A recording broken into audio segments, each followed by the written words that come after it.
Welcome to Cold Antler Farm. This is vlog number 47, and today we're going to talk about pigs.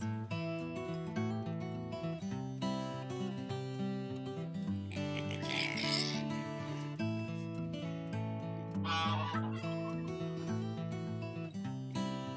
pigs!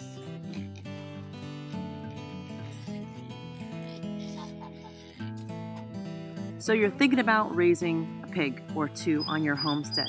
It's a great idea. Pigs are cleaner than you think they are easy to take care of than you think they are, and there is nothing as good as home-raised pork. And guys, you just don't let the chance pass you by. Raise some pigs. So what do you need to raise pigs? Well, the first thing you need is a place to raise them that is big enough to give them space and small enough so that you're not feeding them for an exercise program.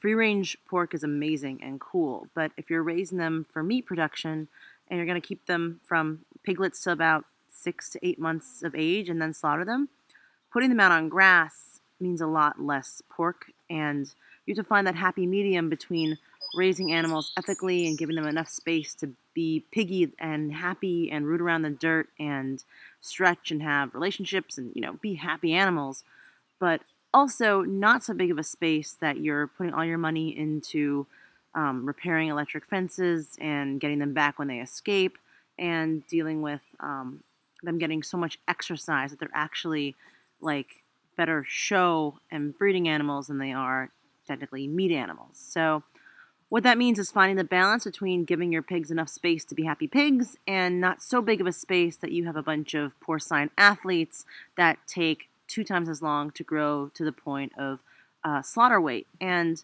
the real economics are that it costs a lot of money to raise pigs on grass over to an age of slaughter because they're burning a lot of calories, and pigs are a lot of muscle. I mean, that's what we're eating, and so you can't give them like 2.5 acres of space and expect them to grow fast and fat and happy the way you want them to be good baconers. So what do I suggest? Well, I have those 4 pigs you saw in the beginning of this video. They're in what would be like a small horse stall size pen right now. It's probably only like 12 by 8 maybe. It's a small space. Now, would I keep 4 pigs in there indefinitely? No. Have I kept 2 pigs in there? Yeah, in the winter. It's comfy. It keeps them out of like a lot of on harsh weather. They're in a safe barn. They have got deep bedding. They've got their food, their water. They have enough space to roll around on their back and kick their feet in the air and choose to have one area be the bathroom and one area be like their play area. But 4 pigs is way, way, way too tight. So I have an outdoor pen that the 4 piglets you saw will move to. Thanks, Friday. Will move to once they get to be about another 20 pounds each. Right now it's nice for them to know my voice and to know what buckets mean food so that if they escape, and they have once, if they escape, they know to come right back to me. Or at least they come to my voice. But soon they'll go outside, and there's an outdoor pen that's probably 4 times the size of the pen they're in now, and that seems to be a good size. They have enough room to be pigs, to muck around in the dirt, to play, to wrestle, to, dig through their food. They've got grass and hay and a nice shelter from rain or snow or sun, and it's a good place to be. But right now, the whole thing needs to be weed whacked and cleaned up, and it needs to be rewired and fences repaired and gates repaired and basically expanded a little more. So I don't have to show you today, but I will show you when I put the pigs out into it. But for right now, getting started, pigs cost anywhere from, depending where you live in the country, $60 to $200 a feeder pig. These are pigs you're going to be raising for food.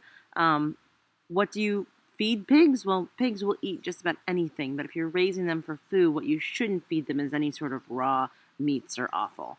Will the pigs eat it? Absolutely. Is it good for them? No. That's where diseases like trichinosis could come in.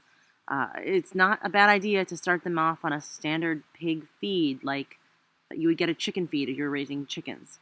And a pig chow, whether you get it from a place that mixes their own grains or you go to the local Tractor Supply and get a bag of pig chow, it's a good start. I always supplement it. I add greens from my garden, like when lettuce bolts, they get that.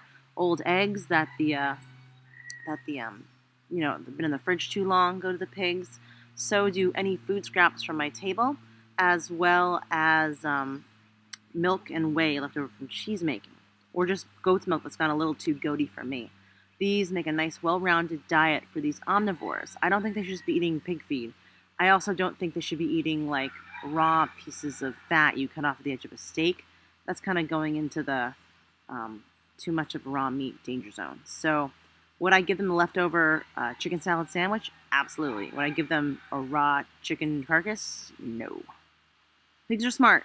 They're really smart, and they're very sweet until they get to be about, in my experience, 150 pounds. And at that point, you have pigs that are just basically what we bred them to be, eating machines. And they can be aggressive. They can be bitey with people. They can just be so food-driven that it's kind of scary. And you can't really blame them, so we raise them to be. But if you have a good fencing system and you have the space and you have the time, and if you're lucky enough to have a traveling butcher like I am, raising pigs is a joy. And it's one of my favorite things to share with friends that come to the farm as a breakfast of eggs and bacon from my own farm. It's a world apart in how good it tastes. So yeah, raise pigs. Enjoy puppies. Enjoy the fact that it's summer and we're out here in the sun. And have a good day, guys. Thanks for watching.